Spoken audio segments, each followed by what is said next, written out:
দি ডেল্টাগ্রাম নামে একটা online news paper তথ্য মন্ত্রণালয় অনুমোদিত একটা জরিপ করে প্রধানমন্ত্রী তারেক রহমানের জব অ্যাপ্রুভাল রেটিং প্রকাশ করেছে। তো ওদের সার্ভে মোতাবেক তারেক রহমানের অ্যাপ্রুভাল রেটিং হচ্ছে এখন 75%, অর্থাৎ শতকরা 75% লোক তারেক রহমান যে দায়িত্ব পালন করছেন সেটাকে অ্যাপ্রুভ করেন। তো it's a big approval rating.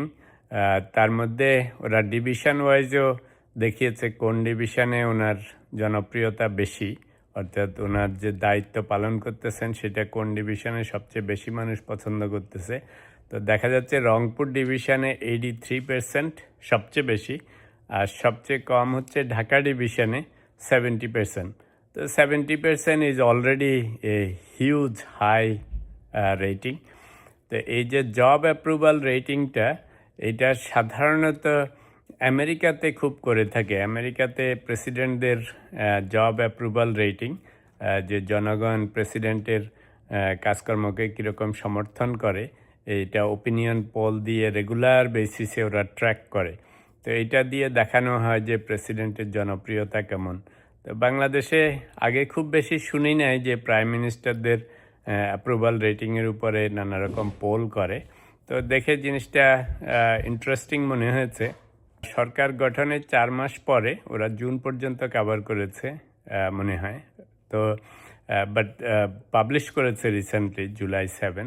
Tarique Rahman সরকারের যে হানিমুন পিরিয়ড চলতেছে এখনও, সেটা দেখেই বোঝা যাচ্ছে। তো আমেরিকাতে যেটা বলেছিলাম যে ওরা ওপিনিয়ন পোল দিয়ে বিশেষ করে প্রেসিডেন্টের বা সেনেটের, কংগ্রেসের ওদের কার কীরকম পপুলারিটি, জব অ্যাপ্রুভাল রেটিং, সেগুলি ওরা ট্র্যাক করে রেগুলার বেসিসে। এবং বেশিরভাগ সময় পলিটিক্যাল অ্যানালিস্টরা বলে যে প্রেসিডেন্টের বা কংগ্রেসের বা সেনেটের যখন অ্যাপ্রুভাল রেটিং সবচেয়ে বেশি থাকে, হাই থাকে, তখনই বড় বড় কাজ করে ফেলতে হয়, পলিসি ইমপ্লিমেন্টেশন। তো সেই দৃষ্টিকোণ থেকে তারেক রহমানের 75% ইজ এক্সট্রিমলি হাই। কোনো একটা সিটিং প্রাইম মিনিস্টার, প্রেসিডেন্টের অ্যাপ্রুভাল, জব অ্যাপ্রুভাল রেটিং যদি 75% হয় average, which is really high rating. বাংলাদেশে পলিটিক্যালি যেরকম ডিভাইডেড, ধরেন বিএনপি, আওয়ামী লীগ নিষিদ্ধ, অ্যান্ড দেন জামাতে ইসলামী, এখন এনসিপি, এরকম ডিভাইডেড একটা নেশনের মধ্যে একটা prime minister 75% job approval rating পাবে, এটা দিস ইজ আনবিলিভেবল।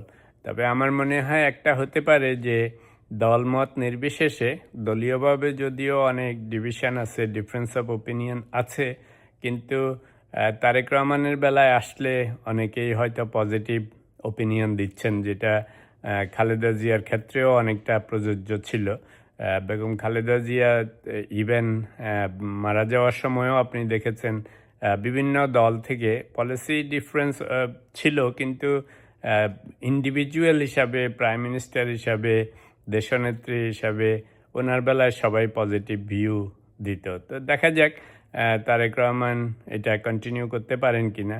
তবে আমি বলবো, যেহেতু ডেল্টাগ্রাম এটা শুরু করেছে, এভরি ফিউ মান্থস যদি ওনারা এই ধারাটা কন্টিনিউ করেন, তাহলে আমরা দেখতে পাবো যে তারেক রহমানের পপুলারিটি বাড়ছে না কমছে।